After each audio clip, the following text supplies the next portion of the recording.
Hoy vamos a tratar un tema sumamente interesante y lleno de curiosidades: ¿cómo era el planeta antes del gran diluvio? ¿Alguna vez te has cuestionado cómo vivían las personas que existieron antes de esa enorme tragedia que marcó un punto clave en la historia de la humanidad? ¿Cómo eran el clima, la naturaleza, las creencias, la tecnología, los valores y la espiritualidad de quienes habitaban la tierra antes de que Dios enviara el diluvio para purificarla del pecado? En este video vamos a analizar datos y enigmas del mundo antes del diluvio, basándonos tanto en lo que dice la Biblia como en otros registros históricos y científicos. Quédate hasta el final, porque lo que vas a descubrir te sorprenderá. Antes de comenzar, te invito a darle like, suscribirte al canal, activar la campanita para no perderte ningún contenido nuevo, y compartir este video con tus conocidos para que también puedan aprender sobre este intrigante tema. Empecemos. Lo primero que debemos saber sobre el mundo antiguo, anterior al diluvio, es que era muy distinto al nuestro en muchos sentidos. Uno de los puntos más llamativos es cuánto tiempo vivían las personas. ¿Sabías que los humanos vivían mucho más tiempo antes del diluvio que después? Así lo afirma la Biblia. Según el texto bíblico, los patriarcas alcanzaban edades de varios siglos e incluso casi 1000 años. Por ejemplo, Adán vivió 930 años, su hijo Set alcanzó los 912, Matusalén, el abuelo de Noé, llegó a 969 años, siendo el hombre más longevo que se conoce, y Noé vivió hasta los 950 años. ¿Pero por qué vivían tanto? Existen distintas explicaciones, y una de las más populares dice que el entorno de la Tierra en ese entonces era mucho más adecuado para la vida humana, en gran parte gracias a una especie de manto de vapor de agua que cubría el planeta. Esta capa actuaba como protección contra los rayos del sol y mantenía una temperatura cálida y húmeda en todo el mundo. Esa protección colapsó durante el diluvio, provocando intensas lluvias que cubrieron la tierra. Luego de esa catástrofe, el clima cambió por completo. Se volvió más seco y frío y la radiación solar comenzó a tener efectos negativos sobre la salud, acortando la duración de la vida humana. Además, en esa época también era distinta la relación entre los humanos y lo divino. La Biblia relata que Dios hablaba directamente con ciertos individuos como Adán, Eva, Caín, Abel, Enoc y Noé. A ellos les daba instrucciones, advertencias, promesas y bendiciones, y también los juzgaba por sus acciones. Dios castigaba cuando las personas pecaban. Además, la Biblia relata que antes del diluvio ocurrió una mezcla entre los hijos de Dios y las hijas de los hombres, lo que dio origen a una raza de gigantes conocida como los Nefilim. ¿Quiénes eran estos hijos de Dios y esas mujeres humanas? ¿Y qué eran realmente los Nefilim? Son temas que aún hoy causan debate entre estudiosos bíblicos.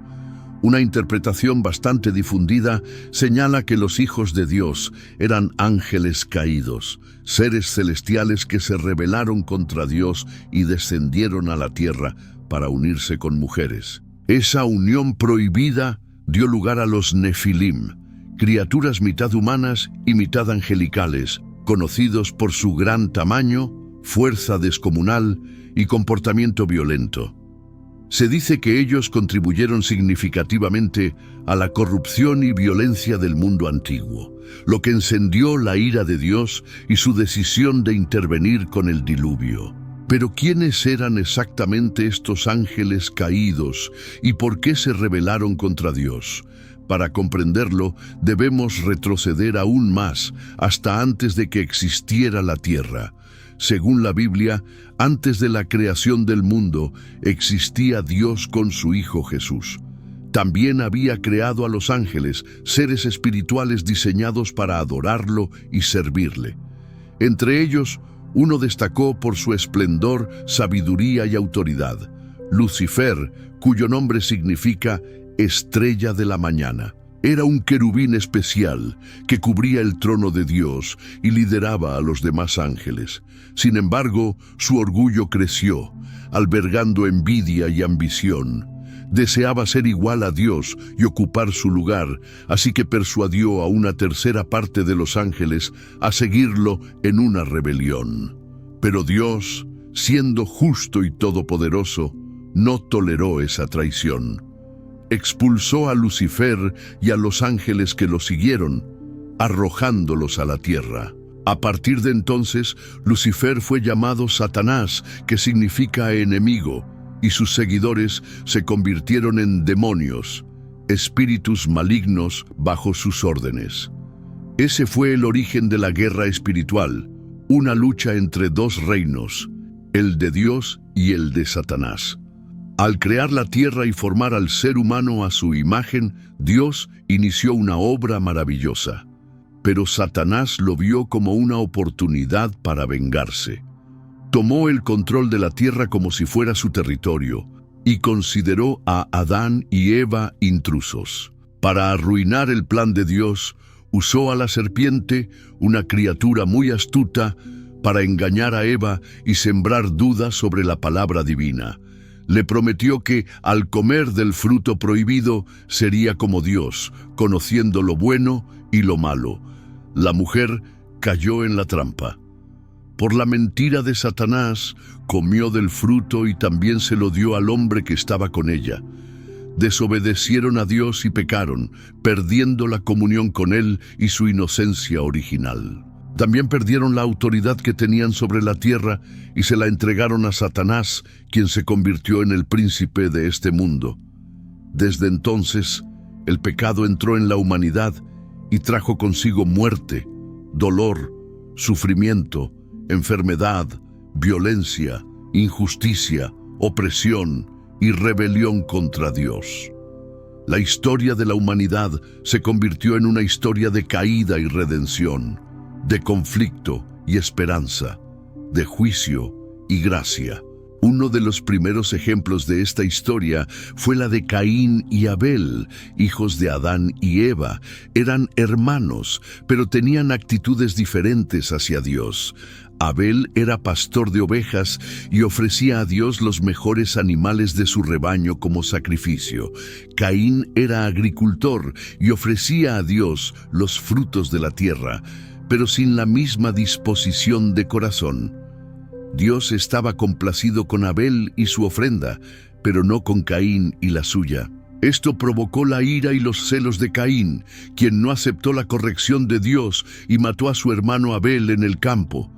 Dios, que todo lo sabe y es justo, vio lo que Caín había hecho y le pidió cuentas. Dios preguntó a Caín: ¿Dónde está Abel, tu hermano? Caín respondió con arrogancia y falsedad: No sé, soy yo el guardián de mi hermano. Entonces Dios dijo a Caín: ¿Qué has hecho? La voz de la sangre de tu hermano clama a mí desde la tierra. Y ahora maldito seas tú de la tierra, que abrió su boca para recibir de tu mano la sangre de tu hermano. Cuando labres la tierra, no te dará más su fuerza. Serás fugitivo y vagabundo en la tierra. Entonces Caín dijo a Dios: Mi castigo es más grande de lo que puedo soportar. Hoy me echas de esta tierra y me esconderé de tu presencia. Seré fugitivo y vagabundo, y cualquiera que me encuentre me matará. Pero Dios le respondió: No será así. Si alguien mata a Caín, será vengado 7 veces. Y el Señor puso una señal en Caín para que nadie que lo encontrara lo matara. Entonces Caín salió de la presencia del Señor y habitó en la tierra de Nod, al oriente del Edén. Caín, a pesar de ser asesino y fugitivo, no quedó sin descendencia. Se casó con una mujer que probablemente era una de sus hermanas o sobrinas, pues Adán y Eva tuvieron muchos hijos e hijas. Después de Caín y Abel, Caín tuvo un hijo llamado Enoc, y edificó una ciudad a la que llamó por el nombre de su hijo. Esta fue la primera ciudad registrada en la historia, lo cual muestra que Caín tenía habilidades para construir y organizar. Los descendientes de Caín se multiplicaron, y algunos se destacaron por sus logros. Jabal fue el padre de los que viven en tiendas y crían ganado. Jubal fue el padre de todos los que tocan el arpa y la flauta. Tubal-Caín era un experto en trabajos de bronce y hierro, y Naamá fue la única mujer mencionada en el linaje de Caín. Estos descendientes muestran que la humanidad comenzó a expandirse y a desarrollar oficios, con los primeros pasos de la civilización. Pero también muestran cómo la humanidad se apartó de Dios, cayendo en la idolatría, la violencia y la inmoralidad. La Biblia dice que Lamec, descendiente de Tubal-Caín, fue el primer polígamo con 2 esposas, Ada y Sila. También fue un asesino que mató a un hombre por herirlo y a un muchacho por golpearlo. Se jactaba de su crueldad diciendo a sus esposas: «Escuchen mi voz, mujeres de Lamec, oigan mis palabras. Maté a un hombre por herirme y a un joven por golpearme. Si Caín será vengado 7 veces, Lamec lo será 77 veces». Génesis 4, 23, 24. Mientras tanto, Adán y Eva tuvieron otro hijo llamado Set, que significa sustituto. Le dieron ese nombre porque vino en lugar de Abel, a quien Caín había matado. Set fue el padre de Enos, que fue padre de Cainán, que fue padre de Mahalaleel, hombres de Dios que caminaron con él y lo adoraron en oposición a la línea de los hijos de los hombres que se rebelaron contra Dios y lo despreciaron. Entre los hijos de Dios, uno se destacó por su fe y obediencia: Enoc. La Biblia nos dice que Enoc caminó con Dios y que Dios lo llevó consigo sin que viera la muerte. Enoc era el tatarabuelo de Noé y vivió en una época en que la mayoría de las personas solo tenían registros de su nacimiento y sus hijos. Pero Enoc tuvo un testimonio diferente, lo que lo hizo ser recordado por su comunión con Dios. La Biblia nos dice que Enoc profetizó sobre el juicio de Dios sobre los malvados y que agradó a Dios con su fe. Fue el primer hombre arrebatado por Dios y es un ejemplo de cómo debemos vivir en este mundo, buscando a Dios y haciendo su voluntad. Pero Enoc fue una excepción en medio de una generación perversa. La Biblia nos dice que antes del diluvio el mundo estaba dominado por la codicia, maldad y traición, donde las familias eran campos de batalla y los vecinos se explotaban unos a otros. La tierra estaba corrompida a los ojos de Dios y llena de violencia, y toda imaginación de los pensamientos de los corazones de los hombres era continuamente solo mala. Dios vio que la maldad del hombre había aumentado en la tierra y que toda carne había corrompido su camino. Dios se arrepintió de haber hecho al hombre y se entristeció en su corazón. Decidió destruir de la faz de la tierra al hombre que había creado, así como a los animales, reptiles y aves del cielo. Pero hubo un hombre que encontró gracia ante los ojos de Dios: Noé. Noé fue justo y recto entre sus contemporáneos y caminó con Dios. Tuvo 3 hijos, Sem, Cam y Jafet. Dios eligió a Noé para ser el guardián de un nuevo comienzo para la humanidad y le dio la misión de construir un arca para salvar a su familia y a los animales del diluvio. El arca medía 300 codos de largo, 50 de ancho y 30 de alto, aproximadamente 450 pies, x 75 pies, x 45 pies, con 3 pisos, compartimentos y una sola puerta lateral, hecha de madera de gofer y cubierta con brea. Noé tardó cerca de 120 años en construirla y durante ese tiempo también predicó al pueblo, advirtiendo del juicio que vendría. Pero no lo escucharon, se burlaron de él y continuaron su vida como si nada pasara. Hasta que llegó el día, Dios mandó a Noé entrar en el arca con su familia y los animales, y entonces comenzó a llover por 40 días y 40 noches. Las aguas cubrieron todo, incluso los montes más altos.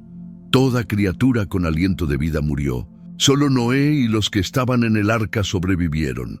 Después de 150 días, Dios hizo soplar un viento sobre la tierra y las aguas comenzaron a descender. El arca descansó sobre los montes de Ararat. Noé soltó un cuervo, luego una paloma. Finalmente, cuando la paloma no regresó, supo que la tierra estaba seca. Dios mandó salir del arca y Noé construyó un altar ofreciendo sacrificios. Dios percibió el aroma y prometió no volver a destruir la tierra con agua. Como señal, puso el arco iris en las nubes. Este sería un símbolo eterno de su pacto con la humanidad y toda criatura viviente. El arco iris es el símbolo del pacto de Dios con Noé y toda la creación. Es un recordatorio de la fidelidad y bondad de Dios, que no abandona a la humanidad, sino que ofrece una nueva oportunidad para comenzar. Es una promesa de que Dios nunca más destruirá el mundo con agua, sino que preservará la vida en la tierra. Es una esperanza de que Dios tiene un plan para restaurar todas las cosas y que un día hará todas las cosas nuevas. Es una gracia que Dios nos ama y ha enviado a su Hijo Jesucristo, que es el arco iris de nuestra salvación. Y así termina la historia del diluvio y comienza la historia de Noé y sus descendientes que poblaron la tierra y formaron las naciones. Pero esa es una historia para otro video. Deja en los comentarios tu opinión sobre el tema del video, siempre respetando la opinión de los demás. Espero que hayas disfrutado del video. Si este contenido fue valioso para ti, te pido que me apoyes con tu suscripción para que no te pierdas ninguno de nuestros próximos videos. Comparte este video con familiares y amigos, dale un like y deja tu opinión en los comentarios. Esto hace que el video alcance a más personas. Juntos podemos iluminar más mentes y expandir nuestro entendimiento. Gracias por estar aquí y que Dios te bendiga.